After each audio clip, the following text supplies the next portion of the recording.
तो आज हम पढ़ने वाले हैं पॉलिनेशन के बारे में। पॉलिनेशन पुष्पीय पादपों में निषेचन से पहले होने वाली घटनाओं में सबसे महत्वपूर्ण घटना है, क्योंकि अब तक यानी परागण से पहले मेल गैमीट और फीमेल गैमीट का निर्माण हो चुका होता है और ये दोनों तैयार होते हैं फर्टिलाइजेशन के लिए। तो सबसे पहले हम लोग परागण को समझते हैं, फिर जानेंगे कि परागण कितने प्रकार का होता है और हर प्रकार को हम लोग डिटेल में पढ़ेंगे। तो अगर यहाँ ध्यान से हम इस फिगर को देखते हैं तो इसमें हमें दो पौधे दिखाई दे रहे हैं और हम मान लेते हैं ये एक ही जाति के हैं, क्योंकि जो नेचुरल रिप्रोडक्शन होता है वो एक ही जाति के पुष्पों या जीवों के बीच होता है। क्यों?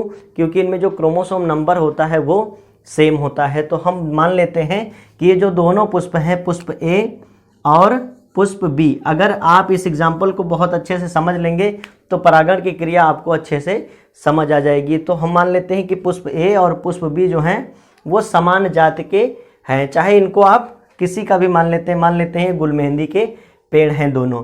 तो होता क्या है कि जो ये इसका कैसा आर्गन है, मेल सेक्स आर्गन है, ठीक है, पुंकेसर हो गया, और ये हो गया स्त्री केसर यानी ये फीमेल सेक्स आर्गन है। समझने की कोशिश करिएगा, ये मेल सेक्स आर्गन हो गया और ये फीमेल सेक्स आर्गन हो गया। अब होगा क्या कि जो पुंकेसर का जो परागकण है वो परागकण आकर के कहाँ पर गिरेगा, स्त्री केसर पर गिरेगा और स्त्री केसर के जो वर्तिकाग्र है उस पर चिपक जाएगा, और इसके बाद आगे की प्रोसेस होगी उसको भी हम लोग डिटेल में पढ़ेंगे। लेकिन अभी आपको ये समझना है कि ये एक पुष्प है, अभी हम इसकी बात नहीं कर रहे हैं। ये एक पुष्प है एक प्लांट है जिसके एक पुष्प में हमने देखा स्त्री केसर भी है और पुंकेसर भी है, और जो पुंकेसर का परागकण है वो जाकर स्त्री केसर के ऊपर चिपक जा रहा है। तो ये एक ही पुष्प में ये घटना हो पा रही है, एक ही पुष्प की तो घटना है ये। और जब ऐसा हो रहा हो, आगे आप डिटेल में ये जानने वाले हैं कि अगर ऐसा हो रहा है, एक कंडीशन यहाँ और बनती है, उसको ही बता देते हैं, तब हम लोग आगे एक्सप्लेन करेंगे। सबसे पहले हमने देखा कि एक पुष्प है, उसका स्त्री केसर है और उसका पुंकेसर है, और पुंकेसर का परागकण जो है वो उसी पुष्प के स्त्री केसर में प्रवेश करता है। एक कंडीशन हो गई। एक दूसरी कंडीशन ये है कि हो सकता है कि जो ये हमारा परागकण है वो जाकर के इस वाले पुष्प के स्त्री केसर में प्रवेश करे, बाई चांस यहाँ से ऐसे फॉलिंग डाउन होकर के क्या करे, इस स्त्री केसर में प्रवेश करे। लेकिन हम लोग देख रहे हैं दोनों कंडीशन में दो कंडीशन होती है। पहली कंडीशन क्या हो गई, वह अवस्था जिसमें एक पुष्प का पुंकेसर का जो परागकण है उसी पुष्प सेम है, ये पहली अवस्था है, पुष्प सेम है और आकर के स्त्री केसर में प्रवेश कर रहा है, ये पहली अवस्था हो गई। दूसरी अवस्था यह हो सकती है कि पौधा एक ही हो, पुष्प उसका दूसरा हो सकता है, क्योंकि बहुत सारे पुष्प ऐसे पुष्पी पौधे होते हैं जिनमें एक जो पुष्प होगा वो नर होगा और दूसरा मादा हो सकता है। तो ऐसी कंडीशन दूसरी आ सकती है कि एक पुष्प का जो परागकण है वो उसी पौधे के दूसरे स्त्री केसर पर जाकर के, दूसरे पुष्प के स्त्री केसर पर जाकर के चिपके। दोनों कंडीशन में हमारा जो पौधा है वो सेम है। ये बात बहुत ज़रूरी है, इतना समझना कि जो पौधा है वो सेम है, यानी जो बीज का निर्माण हो रहा है वो एक ही पौधे के स्त्री केसर और पुंकेसर से हो रहा है। इसमें किसी भी दूसरे पौधे का कोई भी हस्तक्षेप नहीं है। तो इसी कंडीशन को, चूंकि ये सेल्फ कार्य कर रहा है, तो इसी कंडीशन को हम लोग क्या कहेंगे, सेल्फ पॉलिनेशन। अब पॉलिनेशन क्या है, यहाँ से परिभाषा निकल रही, हमने सेल्फ पॉलिनेशन जाना मतलब पॉलिनेशन हम जान गए। पॉलिनेशन की परिभाषा क्या निकल के आएगी कि किसी भी पुष्प के पुंकेसर से, आप यहाँ से परिभाषा देख लें, किसी पुष्प के पुंकेसर से उसी पुष्प, किसी पुष्प के पुंकेसर से उसी पुष्प, सेम पुष्प की बात की जा रही, उसी पुष्प या उसी जाति के किसी अन्य पुष्प के वर्तिकाग्र तक पराग कणों के पहुंचने की क्रिया परागण कहलाती है। परिभाषा एक बार रिपीट कर देते हैं, फिर आगे डिटेल में समझेंगे। अगर आपको कोई भी समस्या आएगी तो आप जरूर कमेंट करिएगा, क्योंकि मैं हर कमेंट पढ़ता हूं। किसी पुष्प के पुंकेसर से उसी पुष्प यानी सेम पुष्प या उसी जाति के किसी अन्य पुष्प के वर्तिकाग्र तक पराग कणों के पहुंचने की क्रिया परागण कहलाती है। अर्थात पराग कणों का स्त्री केसर तक पहुंचने की जो प्रोसेस होती है, क्योंकि अगर पहुंचेंगे नहीं, मिलन नहीं होगा तो फर्टिलाइजेशन हो ही नहीं सकता, ये बात तो आप जानते हैं। तो पहुंचने के लिए कोई तो प्रोसेस होगी, तो जो पहुंचने के लिए प्रोसेस है वही कहलाती है आपकी परागण। परागण दो प्रकार के होते हैं। परागण इस बार बोर्ड एग्जाम के लिए बहुत इंपॉर्टेंट है, ये आप बात मान लीजिए और इसको आप ज़रूर आज के आज तैयार कर लीजिए, क्योंकि ये आपको 2 से 3 नंबर एग्जाम में ज़रूर देने वाला है। तो हमने क्या बात किया कि जो परागकण है वो स्त्री केसर तक पहुंचेगा, इस प्रोसेस को हम लोग पॉलिनेशन कहेंगे। हम बात यहाँ कर रहे थे, कंडीशन एक हो जाती है, स्वपरागण को हम समझ रहे थे यहाँ पर कि जो परागण है वो 2 प्रकार का होता है। सबसे पहला होता है स्वपरागण। अब स्वपरागण की क्या परिभाषा निकल के आएगी? स्वपरागण को हम लोग ऑटोगैमी या सेल्फ पॉलिनेशन कहते हैं, जिसमें एक ही पौधा भाग लेता हो। जब एक पुष्प के परागकण उसी पुष्प, जब एक पुष्प के परागकण उसी पुष्प या उसी पादप की, मतलब पादप जो है, पौधा जो है वो सेम है, उसी पादप की किसी अन्य पुष्प के वर्तिकाग्र पर पहुंचते हैं तो यह क्रिया स्वपरागण कहलाती है। स्वपरागण को हम बाई फिगर यहाँ पर समझ सकते हैं। ध्यान से देखें अगर, तो ये हमारा एक पुष्प है और उसमें स्त्री केसर पर परागकण जाकर के गिर रहे हैं। एक कंडीशन हो जाती है, एक हो जाती है उसी पुष्प के, मतलब एक पुष्प है उसका परागकण उसी पौधे के दूसरे पुष्प के स्त्री केसर पर गिरता है, तो भी ये क्या हो गया? Self pollination. जैसे यहाँ अगर हम समझे, ये हमारा मेल फ्लावर है, ये हमारा मेल फ्लावर है और ये है फीमेल फ्लावर, ये मेल हो गया और ये फीमेल हो गया। अब आकर के यहाँ पर ये गिर रहा है, तो ये कैसा पॉलिनेशन हो गया? सेल्फ पॉलिनेशन हो गया। कैसा हो गया? सेल्फ पॉलिनेशन हो गया। ओके, तो ये हो गया हमारा सेल्फ पॉलिनेशन की जो मेल फ्लावर का पुंकेसर का परागकण मेन होता है, पॉलन ग्रेन जो है वो आकर के स्त्री केसर पर गिर रहा है, पौधा हमारा सेम है, तो ये कहलाएगा हमारा सेल्फ पॉलिनेशन। ये भी कैसा हुआ? सेल्फ पॉलिनेशन हो गया। ये भी आपका स्वपरागण है। ये हो गया हमारा स्वपरागण। हमने स्वपरागण आई थिंक समझ लिया होगा कि पौधा सेम होगा, लेकिन एक कंडीशन और आती है कि अगर इसका जो परागकण है, इस वाले पौधे का परागकण उसी जात के, ठीक है, उसी जात के दूसरे जाकर स्त्री केसर पर जाकर प्रवेश कर रहा है, तो ये कहलाएगा परपरागण। परपरागण आगे हम लोग अच्छे से पढ़ने वाले हैं, क्योंकि इसके लिए किसी माध्यम की ज़रूरत ज़रूर होगी, तभी एक पौधे से दूसरे पौधे तक परागकण पहुंच पाएगा। तो कुल मिला के हमने ये जान लिया कि परागकण एक स्थान से दूसरे स्थान तक पहुंचेगा। अगर परागकण एक ही पौधे के एक पुंकेसर से दूसरे स्त्री, मतलब उसी पौधे के स्त्री केसर तक पहुंच रहा है तो स्वपरागण, अगर एक पौधे से दूसरे पौधे में पहुंच रहा है तो परपरागण होगा। यहाँ हम पढ़ने वाले हैं अभी स्वपरागण। तो स्वपरागण हमने आपको बता दिया कि जब एक पुष्प के परागकण उसी पुष्प या उसी पादप के किसी अन्य पुष्प के वर्तिकाग्र पर पहुंचते हैं तो इस क्रिया को क्या कहते हैं? स्वपरागण कहते हैं। तो अभी हम परपरागण को क्या कर देते हैं, यहाँ से अभी हटा देते हैं, क्योंकि परपरागण अभी हम पढ़ने नहीं जा रहे हैं, हम पढ़ने जा रहे हैं स्वपरागण। तो हमने आपको बता दिया स्वपरागण में दोनों घटनाएं बता दिया कि 2 तरीके से हो सकता है। एक ये हो सकता है कि पुंकेसर का परागकण उसी पुष्प, मतलब सेम फ्लावर में जाकर के स्त्री केसर में गिरेगा तो भी सेल्फ पॉलिनेशन होगा। अगर दूसरे फ्लावर पर जाकर गिरेगा तो भी कैसा होगा? सेल्फ पॉलिनेशन होगा। यहाँ पर भी हमने कंडीशन देख लिया था कि एक हमारा मेल फ्लावर है, दूसरा हमारा फीमेल फ्लावर है, लेकिन वो दोनों किस पर जमे हुए हैं? एक ही पौधे पर जमे हुए हैं, तो ये भी क्या कहलाएगा? सेल्फ पॉलिनेशन कहलाएगा। अगर इन दोनों पौधों के बीच में, इसमें और इसमें, इन दोनों के बीच पॉलिनेशन होगा तो उसे हम लोग क्रॉस पॉलिनेशन या परपरागण कहेंगे, जिसको अभी आगे पढ़ेंगे। तो हमने देखा कि जो सेल्फ पॉलिनेशन है उससे काफ़ी लाभ भी होंगे और काफ़ी हानियाँ भी होंगी। इसको अगर हम लोग एक डिटेल या एक पॉइंट दिमाग में ये रखें कि ऐसा पॉलिनेशन जिसमें बीज के निर्माण के लिए सिर्फ एक पौधा उत्तरदायी हो, अर्थात उसी पौधे का परागकण उसी पौधे का स्त्री केसर निर्माण में उत्तरदायी हो तो वो कहलाएगा सेल्फ पॉलिनेशन। आई थिंक बहुत ज़्यादा चर्चा हम लोगों ने कर लिया है, आप समझ जरूर चुके होंगे।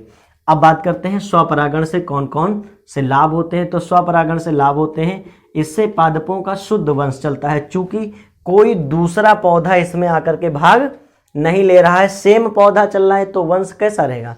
शुद्ध वंश रहेगा। कोई भी विभिन्नता आगे देखने को मिलेगी नहीं, क्योंकि पौधा हमारा सेम है। इसमें पादप को किसी अन्य पर निर्भर नहीं होना पड़ता है। जैसे इस पादप को पॉलिनेशन करना है तो दूसरे पादप या दूसरी कंडीशन की, हवा चल रही नहीं चल रही है, कीट आ रहे हैं नहीं आ रहे हैं, ऐसा कुछ भी कंडीशन की ज़रूरत नहीं होगी। अगला देखिए, ऐसे पुष्पों को रंग, सुगंध और मधु उत्पन्न करने की ज़रूरत नहीं होती है। क्योंकि रंग सुगंध क्यों उत्पन्न करते हैं पौधे, मतलब पुष्प? ताकि कीट अधिक से अधिक आकर के उनकी ओर आकर्षित हों और उनके परागकण को ले जाकर पॉलन ग्रेन को दूसरे स्त्री केसर तक पहुंचाएं। तो वो कंडीशन जरूरी होती है पर परागण के लिए। स्वपरागण के लिए ऐसी जरूरी नहीं होती है। मतलब इसका जो पुष्प है वो बहुत साधारण और शुष्क भी हो सकता है। जरूरी नहीं है कि इसमें जो सुगंध भी मौजूद हो, क्योंकि इसमें इसी का मेल है, इसी का फीमेल है और इसी में खुद में ही क्रिया होनी है। तो ऐसे में कोई ज़रूरी नहीं है कि किसी को अट्रैक्ट किया जाए। नेक्स्ट जो लाभ है, इसमें अधिक परागकणों की आवश्यकता नहीं होती है। क्योंकि जब हम क्रॉस पॉलिनेशन कराएंगे तो परागकण एक स्थान से उड़ के दूसरे स्थान तक जाएगा, तो ऐसे में बीच में बहुत सारे परागकण नष्ट हो जाते हैं, इसलिए उसमें परागकणों की अधिक आवश्यकता होगी। लेकिन इसमें तो ऐसी कंडीशन है नहीं। इसमें कंडीशन क्या है? इसमें कंडीशन सिर्फ यही है कि उसी पुष्प का परागकण उसी के स्त्री केसर में गिर जा रहा है या उसी पौधे के किसी अन्य पुष्प में गिर जा रहा है। तो मतलब एक पौधे से दूसरे पौधे में कोई ट्रांसफर नहीं हुआ, तो ऐसे में अधिक परागकणों की आवश्यकता नहीं होगी। तो ये हो गया लाभ। लेकिन कहीं अगर लाभ हो तो हानियां ज़रूर होती हैं, क्योंकि हर चीज़ के दो पक्ष ज़रूर होते हैं। तो अगर हम हानियां देखते हैं तो सबसे पहले ऐसे बीज जो है वो शीघ्र पकते नहीं है या शीघ्र परिपक्व नहीं होते हैं। अगला है, आनुवांशिक बीमारियां पीढ़ी दर पीढ़ी आगे बढ़ती रहती हैं, जिससे जो बीज होते हैं वो हल्के और कमज़ोर होते रहते हैं। क्योंकि कोई भी एडवांस मॉडिफिकेशन इसमें होता नहीं है, तो जो बीज आगे बनेंगे वो कैसे होंगे? सेम कंडीशन होंगी। ये दोनों इस समय जो कंडीशन दिखाई गई है वो कैसी है? सेल्फ पॉलिनेशन की है। एक हमने दिखाया है आपको कि उसी पुंकेसर का परागकण उसी के स्त्री केसर में या उसी पौधे के दूसरे पुष्प में। ये आपका द्विलिंगी के लिए है, यहाँ लिख देते हैं, ये द्विलिंगी पुष्प के लिए है, ये द्विलिंगी पुष्प के लिए है, और ये एक लिंगी पुष्प है। पुष्प एक लिंगी है लेकिन पौधा कैसा है? ये द्विलिंगी पौधा है। ठीक है, पौधा द्विलिंगी है क्योंकि पौधे पर मेल और फीमेल दोनों हैं, लेकिन पुष्प में सिर्फ मेल है और दूसरे पुष्प में सिर्फ फीमेल है। तो ये दोनों कंडीशन हमने सेल्फ पॉलिनेशन की दिखाई है। तो हमने बात किया था कि आनुवांशिक बीमारियां भी पीढ़ी दर पीढ़ी जो हैं वो आगे बढ़ती रहती हैं, और आगे आने वाली जो पीढ़ी होती है वो विकसित होने के बजाय क्या होती है? कमज़ोर होती रहती है, बीज हल्के होते रहते हैं। नेक्स्ट पॉइंट है आपका, बीज जो है वो उत्तम श्रेणी के नहीं होते हैं। जब बीज उत्तम श्रेणी के नहीं होते हैं तो किसी भी नई जाति की उत्पत्ति नहीं हो सकती, अर्थात ये विकास में भी बाधा उत्पन्न करते हैं। एज लाइक जब हम लोग पढ़ रहे थे अलैंगिक जनन, उसमें भी तो विभिन्नताएं जल्दी उत्पन्न नहीं होती हैं। तो आई थिंक अगर समरी के रूप में हमने देखें तो क्या देखा कि परागण वह क्रिया है जिसमें किसी पुष्प के पुंकेसर उसी पुष्प या उसी जाति के, जाति सेम होनी चाहिए, उसी जाति के किसी अन्य पुष्प के वर्तिकाग्र तक परागकणों के पहुंचने की क्रिया को हम लोग क्या कहते हैं? परागण कहलाती है। यह दो प्रकार की होती है, पहली होती है स्वपरागण और दूसरी होती है परपरागण। स्वपरागण वह क्रिया है जब एक पुष्प के परागकण उसी पुष्प मतलब सेम फ्लावर या उसी पादप के यानी सेम प्लांट के किसी अन्य फ्लावर के वर्तिकाग्र पर पहुंचते हैं, तो यह क्रिया स्वपरागण कहलाती है। बाई फिगर हमने आपको पूरा समझाने की कोशिश किया है। अब हम लोग पढ़ेंगे परपरागण। अब हम बात करते हैं परपरागण की क्रिया के बारे में। जैसा कि आप समझते थे कि जो स्वपरागण था उसमें पौधा सेम होता था, पुष्प हो सकता है एक पुष्प से दूसरे पुष्प में हो, लेकिन पौधा जो था वो सेम था। लेकिन जब हम परपरागण पढ़ेंगे तो इसमें क्या होगा? पौधा दूसरा होगा, यानी एक पौधे का जो परागण क्रिया होगी वो दूसरे पौधे के साथ होगी। बाई फिगर हम यहाँ से इसको समझ सकते हैं। हम मान लेते हैं कि ये हमारा पौधा ये है और ये हमारा पौधा भी है। हो सकता है ये दोनों द्विलिंगी हों, अर्थात नर और मादा दोनों साथ में एक ही पुष्प पर उपस्थित हों, और हो सकता है ये एक लिंगी हो, ये भी कंडीशन हो सकती है। तो ऐसा पॉलिनेशन जिसमें एक पौधे का परागकण उसी जाति के, मतलब जाति होगी सेम, उसी जाति के दूसरे पौधे के स्त्री केसर में जाकर प्रवेश करता है, क्या कहलाती है? क्रॉस पॉलिनेशन, अर्थात पर परागण की क्रिया कहलाती है। ये बात आपको क्लियर हो गई। यानी ये क्रिया क्या कहलाएगी? पर परागण कहलाएगी, क्योंकि इसमें जो पौधे हैं वो दोनों चेंज हो गई हैं। तो यहाँ पर जो यहाँ से यहाँ तक का सफ़र है, इसमें हमको किसकी ज़रूरत होगी? माध्यम की ज़रूरत होगी, क्योंकि अगर आपको कहीं भी पहुँचना है तो आप बिना माध्यम के नहीं पहुँच सकते हैं। तो ऐसे यहाँ पर कौन पहुँच रहा है? परागकण पहुँच रहे हैं। कहाँ से? एक पौधे से उसी जाति के दूसरे पौधे के पुष्प तक पहुँच रहे हैं। तो इसीलिए जो पर परागण की क्रिया होती है वो माध्यम के अनुसार कई तरह की हो सकती है। अगर हम बात करें पर परागण की, अर्थात क्रॉस पॉलिनेशन, जिसे हम लोग एलोगैमी भी कहते हैं, तो पर परागण में एक पुष्प के परागकण उसी जाति के दूसरे पौधे के पुष्प में, मतलब पौधा हो जाएगा यहाँ पर चेंज हो जाएगा, दूसरे पौधे के पुष्प के वर्तिकाग्र पर पहुँचते हैं, वो क्रिया होती है आपकी पर परागण। यहाँ दोनों पुष्प कहाँ लगे होते हैं? अलग अलग पौधे पर लगे होते हैं, चाहे वो एक लिंगी हो या दो लिंगी हो। आई थिंक पर परागण की क्रिया आपके दिमाग में जरूर बैठ चुकी होगी कि इसमें दो पुष्प में पॉलिनेशन की क्रिया होती है, और दोनों पुष्प जो होते हैं वो अलग अलग प्लांट पर लगे होते हैं। यहाँ सबसे बड़ी कंडीशन यही है, अलग अलग प्लांट होना और एक ही जाति के प्लांट होना। ये बाई फिगर आप समझ सकते हैं। तो हमने कहा माध्यम जब बीच में आएगा तो माध्यम के अनुसार जो परागण की क्रिया होगी, पर परागण की क्रिया होगी, वो कई प्रकार से हो सकती है, उसके कई माध्यम हो सकते हैं। सबसे पहले हम लोग देख रहे हैं कौन सी है? वायु परागण। कौन सी है? वायु परागण, अर्थात ऐसी पर परागण की क्रिया जिसमें वायु हेल्प कर रही है, वो हो जाएगी आपकी पर परागण। जब आप एग्जाम में लिखेंगे तो ऐसे लिख सकते हैं। बाई चार्ट में यहाँ पर आपको समझा देता हूँ, लेकिन अगर आप नोट्स में लिखना चाहेंगे तो कैसे लिख सकते हैं? वायु परागण आप हेडिंग डालेंगे और लिख लेंगे वह पर परागण की क्रिया जिसमें वायु सहायक होती है, वायु परागण कहलाती है। और इसके एग्जाम्पल आप क्या देख सकते हैं? मक्का और चीड़। मक्के का सीजन चल रहा है, आप सबने देखा होगा मक्के का प्लांट जो है वो, और गांव पे अक्सर करके एक कंडीशन हो जाती है जिस पर थोड़ी सी चर्चा कर लेते हैं। अगर हम एक मक्के का प्लांट देखें तो वो लगभग कुछ ऐसा होता है। एक मक्के का प्लांट हो जाता है जिसमें बड़ी बड़ी पत्तियां लगी होती हैं, और हम देखते हैं तो उसमें दो प्रकार के फ्लावर पाए जाते हैं। लेकिन अक्सर क्या होता है कि लोग जो ज़्यादा जानते नहीं हैं वो समझ नहीं पाते हैं और यहाँ पर कुछ नुकसान कर लेते हैं अपना, उसको भी बता देते हैं। तो एक आप देखते होंगे जिसको हम लोग भुट्टा बोलते हैं, ऐसे लगी होती है जिसमें बहुत सारे हल्के हल्के रेसे बाहर की ओर निकले हुए होते हैं। और वहीं अगर हम ऊपर बात करें तो यहाँ तो पत्तियाँ होंगी बहुत सारी, और इसके बाद इस तरह का कुछ पुष्प पाया जाता है जिसमें बहुत सारे छोटे छोटे छोटे छोटे दाने लगे होते हैं। अब होता क्या है, गांव में जब कभी बाढ़ आती है या ऐसे किसान जिनके यहाँ गांव में खेतों में पानी भर जाता है, तो वो चारा खिलाने के लिए जानवर को, उनको लगता है कि ये मक्के का मेन पार्ट है, उनको लगता है बाली या भुट्टा जो है वो यहीं आएगी, इस पार्ट का कोई मतलब नहीं है। तो वो क्या करते हैं, यहाँ से इसको कट कर देते हैं और उसको चारा में खिला देते हैं। ऐसा आपने कई बार देखा होगा। इसको काट के क्या खिला देते हैं? चारे में खिला देते हैं जानवर को।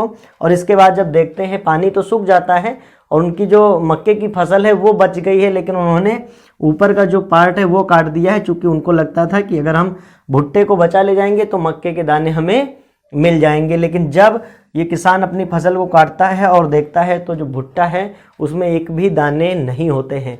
ऐसा क्यों? जबकि उसने तो जो भुट्टा है उसको पूरा छोड़ दिया था। तो ऐसा इसलिए होता है, जो मक्के का पौधा होता है इसके सेंटर पार्ट में मेल फ्लावर होता है, ये मेल फ्लावर है, और ये है फीमेल फ्लावर। ये मेल फ्लावर हो गया और ये फीमेल फ्लावर हो जाता है। और इस पे ये जो छोटे छोटे छोटे छोटे बहुत सारे दाने हैं, ये बहुत अधिक संख्या में क्या होते हैं? परागकण होते हैं, पॉलन ग्रेन होते हैं। और ये जो होते हैं वो प्रत्येक क्या होते हैं, स्त्रीकेसर के वर्तिकाग्र होते हैं। ये अंदर जा कर के एक एक दाने ऐसे ही लगी होती है, जिसमें हर एक दाने में जा कर के ये क्या हो जाते हैं, जुड़े हुए होते हैं। तब जब हवा चलती है तो ये दाने यहाँ से गिर करके आ करके इस पर चिपक जाते हैं। तो जितने भी वर्तिकाग्र पर चिपकेंगे और फर्टिलाइजेशन होगा वो आगे जा कर के दाने बनेंगे। लेकिन जब फर्टिलाइजेशन नहीं होगा तो उस भुट्टे में दाने नहीं होंगे। तो ऐसे में अगर ये कट जाएगा, मेल फ्लावर कट जाएगा, तो इसमें भी दाने नहीं आएंगे। आई थिंक आप ये बात समझ गए होंगे।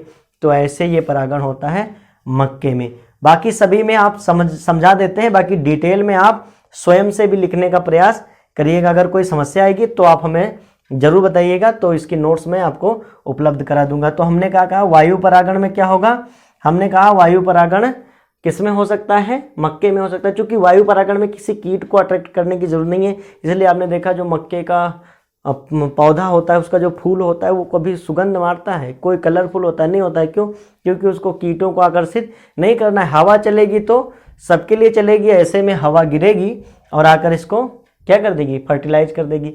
अब क्या होता है देखिए, अगर मक्के की बहुत बड़ी फसल है, उसमें हम लोग एक दो पौधे का ये काट देते हैं ऊपर का, तो भी इस भुट्टे में दाने होंगे। क्यों? क्योंकि इसके जो बगल वाला प्लांट है उसके परागकण आकर इसको फर्टिलाइज कर देंगे। अगर हम पूरी फसल की क्या कर देते हैं, ऊपर के मेल फ्लावर काट देंगे, तो इसमें दाने नहीं आएंगे। तो ये बात हो गई। अगला जो होता है आपका पर परागण, वो किसके द्वारा होता है, जंतुओं के द्वारा होता है, जंतु परागण। देखिए जंतु परागण में जंतु भी बहुत ज़्यादा मदद करते हैं और सबसे ज़्यादा अधिक मदद करते हैं कीट। कीट क्या करते हैं, आप दिन भर देखिए बहुत सारे कीट क्या होते हैं, उड़ते रहते हैं, एक फ्लावर से दूसरे फ्लावर, दूसरे से तीसरे फ्लावर, तीसरे से चौथे फ्लावर। जैसे कि एक सर्वे में ही कहा गया था, एक वैज्ञानिक शोध में, कि अगर मधुमक्खी को ख़त्म कर दिया जाए तो मैक्सिमम जो फसल हैं या मैक्सिमम जो पौधे हैं उनका पॉलिनेशन नहीं हो पाएगा। क्यों? क्योंकि एक मधुमक्खी सबसे ज़्यादा मदद करती है पॉलिनेशन में। उसका तो पॉलन बास्केट भी पाया जाता है उसकी टांगों के आसपास, ताकि वो यहाँ से पॉलन भर करके दूसरे पौधे के पुष्प तक ले जाए। देखो याद रखिएगा, जो पुष्प होते हैं वो सुगंधित होते हैं, लेकिन वो इसलिए नहीं कि आप उनकी सुगंध का लाभ लें, नहीं, वो अपने लाभ के लिए सुगंधित हैं ताकि बहुत सारे कीट उनकी ओर आकर्षित हों और उस सुगंध के जाल में वो फंस करके उस पुष्प पर बैठे, और जैसे ही बैठे उनका जो परागकण है वो उन पर चिपक जाए। अब उड़ करके वो जाएंगे और दूसरे पुष्प पर जाएंगे, और दूसरा पुष्प अगर सेम जाति का हुआ तो उसके वर्तिकाग्र पर चिपक जाएंगे। अगर किसी और जाति का हुआ तो वहाँ पर क्या कहते हैं, फर्टिलाइजेशन नहीं होगा, वो ऐसे ही रहेंगे। तो इतनी बात समझ में आई। अब बात करते हैं जंतु परागण। जंतु परागण में जैसे कीट, अब आप ऐसे लिखेंगे, जंतु परागण जब आपको लिखना होगा तो ऐसा परागण जो जंतुओं की सहायता से होता हो, जंतु परागण कहते हैं। जैसे कि कीट परागण, अब कीट परागण में बहुत सारे कीट मदद करते हैं, जैसे मटर और अंजीर में कीट परागण पाया जाता है। ऐसे अगर हम बात करें पक्षी परागण, तो सेमल में पक्षी परागण पाया जाता है। सेमल का फूल आपने देखा होगा, काफ़ी सुंदर होता है, बहुत ज़्यादा अट्रैक्टिव होता है, लेकिन उसमें सुगंध नहीं होती है। खूबसूरत तो बहुत होता है लेकिन सुगंध नहीं होती। अब खूबसूरत इसलिए होता है ताकि बहुत सारे पक्षी जा कर के उस पर बैठें और उसमें परागण की क्रिया में हेल्प कर सके। ऐसे जो घोंघा होता है वो जिमीकंद आदि में हेल्प करता है। चमगादड़ जो है, कचनार है, कदम है आदि के पौधों के लिए हेल्प करता है। ऐसे अगर हम गिलहरी देखते हैं तो गिलहरी जो है वो नहसूत का जो पौधा होगा उसके परागण क्रिया में हेल्प करेगी। वहीं जो हाथी है वो रेफ्लिसिया के पौधे में परागण की क्रिया में हेल्प करता है। नेक्स्ट अगर हम देखते हैं तो जल परागण। जल परागण कैसे होगा, जल परागण थोड़ा सा एग्जांपल में समझा देते हैं। मान लेते हैं ये हमारा वाटर सरफेस है और इसमें क्या होता है कि एक प्लांट लगा हुआ, ये मान लेते हैं प्लांट लगा हुआ है और यहाँ पर लगे हुए हैं मेल फ्लावर। ये हो गया हमारा मेल फ्लावर हो गया, और यहाँ से जो परागकण हैं वो क्या होते हैं, परिपक्व होकर के तैरते हुए सरफेस पर आकर के जमा हो जाते हैं, और यहीं पर इसका लगा होता है फीमेल फ्लावर, और इस फीमेल फ्लावर में ये प्रवेश कर जा रहे हैं। तो ये किसके माध्यम से हो जा रहा है परागण, जल के माध्यम से हो जा रहा है। तो इस परागण को हम कहेंगे जल परागण की क्रिया, जैसे वेलिसनेरिया और हाइड्रिला में पाया जाता है। नेक्स्ट अगर हम देखते हैं कृत्रिम परागण, तो कृत्रिम परागण देखिए हर पौधे में संभव है, क्योंकि मानव, आप समझते होंगे कि पृथ्वी पर अगर सबसे कोई ताकतवर प्राणी है तो कौन है? मानव है। कुछ भी कर रहा है, आप देख रहे हैं हर तरह का परागण करा रहा है। जिससे हर साल जब भी फसल बोई जाती है हर वर्ष, तो आप देखते होंगे कि नए नए ब्रांड के सीड क्यों आते हैं? क्योंकि उसमें क्या होता है, कृत्रिम फर्टिलाइजेशन कराया जाता है, मानव द्वारा फर्टिलाइजेशन कराया जाता है। और मानव हर तरह से फर्टिलाइजेशन करा सकता है, और वो क्रॉस फर्टिलाइजेशन कराता है। हो सकता है वो एक जात से दूसरी जात में भी परागण कराने में मानव जो है वो सक्षम हो चुका है। मानव कई सारे, जैसे एक पुष्प है और उसका दूसरी पुष्प में आपस में फ्यूजन करा सकता है, जबकि नेचर इसको अलाउ नहीं करती। नेचर ने क्या अलाउ किया है? नेचर ने कहा है कि एक जाति का उसी जाति में परागण क्रिया हो सकती है, निषेचन हो सकता है और बीज का निर्माण हो सकता है। लेकिन मानव क्या कर रहा है? नेचर के नियमों को तोड़ करके एक जाति का दूसरे जाति के साथ भी परागण कराने में संभव हो पा रहा है। तो हमने ये कहा कि हमने ये देख लिया कंप्लीट रूप से जो परपरागण है, वो परपरागण की क्रिया में एक पुष्प के परागकण उसी जात के दूसरे पौधे के पुष्प के वर्तिकाग्र में पहुंचते हैं, और ये जो दोनों पुष्प होंगे वो अलग अलग पौधे पर लगे होंगे, चाहे वो एक लिंगी हो चाहे वो द्विलिंगी हो। और जो परपरागण की क्रिया है वो माध्यम के अनुसार अलग अलग होती है, जैसे वायु परागण, जंतु परागण, परपरागण और कृत्रिम परागण। कृत्रिम परागण आपको अगर लिखना होगा तो आप लिख सकते हैं ऐसा परागण जो मानव की सहायता से होता हो या मानव करता हो, कृत्रिम परागण कहते हैं। देखिए अधिकांश जो पौधे होते हैं उसमें कैसा परागण होता है? पर परागण पाया जाता है, स्वपरागण बहुत कम पाया जाता है। क्यों? क्योंकि उनसे जो क्या था, हम लोग जान चुके थे, आनुवंशिक बीमारियां ट्रांसफ़र हो रही थी और आगे आने वाली जो पीढ़ी थी वो कमज़ोर हो रही थी। तो पुष्पी पादपों में अधिकतम या सबसे ज़्यादा कौन सा परागण होता है? वो है पर परागण। ठीक है, अब हम देख लेते हैं पर परागण से कौन से लाभ हैं और कौन सी हानियाँ। तो अब देख लेते हैं पर परागण से कौन कौन से लाभ हैं और पर परागण से कौन कौन सी हानियाँ हैं। तो सबसे पहले अगर लाभ की बात करते हैं, चूँकि अधिकांश जो पौधे होते हैं, हमने पहले ही कहा है अधिकांश पौधों में कैसा परागण होता है? पर परागण होता है। वो भी कौन से पौधे? पुष्पी पौधों में। अधिकांश पुष्पी पौधों में पर परागण की ही क्रिया पाई जाती है, क्योंकि जो स्वपरागण था उससे क्या होता था कि आगे चल कर के जो पीढ़ियाँ होती थी वो अच्छी नहीं हो पाती थी। तो अगर हम यहाँ पर परागण से लाभ देखते हैं तो सबसे पहला लाभ है इनसे बनने वाले फल जो होते हैं वो बड़े एवं स्वादिष्ट होते हैं। तो फल तो आपने बहुत सारे खाए होंगे, तो जो फल होते हैं इनका निर्माण जो है वो पर परागण की क्रिया के हेल्प से ही हो पाता है। तो ऐसे फल जो होंगे वो बड़े और स्वादिष्ट होंगे, और इनसे उत्पन्न वाले जो बीज होते हैं वो बड़े स्वस्थ और अच्छी नस्ल वाले होते हैं। क्योंकि जब अच्छी नस्ल का बीज होगा तो आगे चल के पौधा भी अच्छी नस्ल का होगा, और जब पौधा अच्छी नस्ल का होगा तो उस पर लगने वाले फल अच्छी नस्ल के होंगे, और जब फल अच्छे नस्ल के होंगे तो उसमें बीज भी और अच्छी नस्ल का होगा, और इससे जो नस्लें हैं वो आगे और भी अच्छी होती चली जाएंगी। क्योंकि जीवन संघर्ष आगे क्या होता है?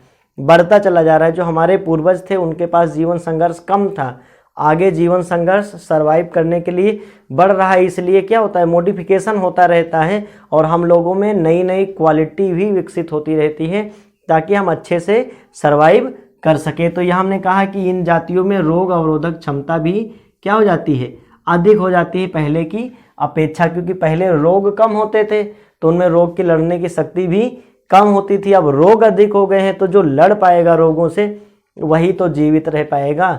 डार्विन जी ने इसीलिए स्पष्ट कर दिया था कि जब तक आपके अंदर जीवन संघर्ष की प्रचुर क्षमता नहीं होगी तब तक आप सरवाइव नहीं कर सकते हैं। तो आगे आने वाली पीढ़ी जो होती है वो ज़्यादा सरवाइव करने वाली होती है, और इस विधि से हानिकारक गुण जो होते हैं वो पृथक हो जाते हैं, हानिकारक गुण अलग हो जाते हैं। यानी जो नई जाति बनती है उसके जो पौधे होंगे, उसका जो पुष्प होगा और पुष्प के जो सीड होंगे वो संकर सीड होंगे, हाइब्रिड सीड होंगे। क्योंकि कैसा पॉलिनेशन हुआ है? क्रॉस पॉलिनेशन, तो क्रॉस बीज बन जाएंगे। अब हम हानि भी देख लेते हैं, क्योंकि लाभ के साथ साथ हानि भी होगी। तो इस क्रिया के लिए बाह्य साधनों की ज़रूरत पड़ती है, और इसीलिए बाह्य साधन जैसे वायु है और जल है, कीट है और आदि, आपने देखा था कि बहुत सारे जंतु भी हेल्प कर रहे थे। तो इन साधनों की भी आवश्यकता होती है। अब जैसे किसी पौधे में कीट परागण जो है वो पाया जाता है। ऐसे में अगर कीट अट्रैक्ट नहीं होते हैं या वहाँ कीटों की संख्या कम है तो वहाँ पर परागण क्रिया कम होगी और ऐसे में बहुत सारे जो परागकण हैं वो रास्ते में ही नष्ट हो जाएंगे। तो ऐसे में एक चीज़ और आपने देखा कि परागकणों की आवश्यकता अधिक होती है क्योंकि अधिकतर परागकण जो होते हैं वो नष्ट हो जाते हैं। चूँकि सेल्फ पॉलिनेशन में एक ही पौधा था और उसी के पुष्प उसी के परागकण उसी पुष्प में जाकर गिर जाते थे, इसलिए कम परागकणों की आवश्यकता थी। जबकि इसमें क्या होता है कि दूसरे पौधे तक पहुंचना होता है तो रास्ते में बहुत सारे परागकण जो होते हैं वो नष्ट हो जाते हैं। और अगला है आपका पर परागित बीज जो होते हैं वो सदैव हाइब्रिड होते हैं, मतलब शुद्ध नस्ल के नहीं होते हैं, जबकि स्वपरागित जो थे वो शुद्ध नस्ल के थे। तो आई होप आपने पर परागण की क्रिया, स्वपरागण की क्रिया अर्थात परागण पूरी तरीके से समझ लिया है। इन समरी अगर हम बात करें तो सबसे पहले ध्यान से आप समझेंगे कि परागण की क्रिया क्या होती है। परागण क्रिया होती है कि किसी पुष्प के परागकण उसी पुष्प या उसी जाति के अन्य पुष्प पर के स्त्री केसर पर जाकर वर्तिकाग्र से चिपकते हैं। इस घटना को हम लोग परागण कहते हैं। यह दो प्रकार की होती है। स्वपरागण ऐसा परागण जिसमें जो पौधा है वो एक ही है, एक ही पौधे के परागकण उसी पौधे के उसी पुष्प या अन्य पुष्प के स्त्री केसर पर जाकर चिपकते हैं, क्या कहलाता है? स्वपरागण कहलाता है। स्वपरागण बहुत कम पौधों में पाया जाता है क्योंकि जो इससे जो नस्ल उत्पन्न होती है वो कमज़ोर होती है। हालांकि शुद्ध वंशज होती है क्योंकि सारे गुण अपने माँ बाप के होते हैं, लेकिन उनके अंदर रोगों से लड़ने की क्षमता कम होती है और विकास के लिए वो मेंटेन नहीं हो पाते हैं। जबकि अगली बात करते हैं पर परागण में। तो पर परागण वह क्रिया होती है जब किसी एक पौधे के पुष्प का परागकण उसी जाति के दूसरे पौधे के स्त्री केसर पर जाकर चिपकता है। उस घटना को हम लोग पर परागण कहते हैं। और पर परागण में जो दोनों पुष्प हैं वो अलग अलग पौधे पर लगे होते हैं, चाहे वो एक लिंगी हो या द्विलिंगी। और साथ साथ में हमने जाना कि जो पर परागण है वो कई प्रकार का हो सकता है, वायु परागण, जल परागण, जंतु परागण, है ना। और भी हम जाना कृत्रिम परागण जो मानव के द्वारा कराया जाता है। साथ साथ में हमने जाना कि पर परागण से कौन कौन से लाभ हैं और कौन कौन सी हानियां हैं। तो इतना हम लोगों ने अब क्या क्या कंप्लीट कर लिया है। हम लोगों ने निषेचन से पूर्व की घटनाएं कंप्लीट कर लिया है। अब जितनी भी घटनाएं थी वो अब हम कंप्लीट कर चुके हैं। और परागण के बाद अब हम लोग डायरेक्ट कहाँ पहुँचेंगे? हम लोग पहुँच जाएंगे अब निषेचन पर। और निषेचन समझने के बाद आपको बताना होगा या पढ़ना होगा निषेचन के बाद की घटनाएं जिसमें बीज और फल का निर्माण होगा। ठीक है, तो आगे मिलेंगे, तब तक यूं ही पढ़ते रहिए। Thank you.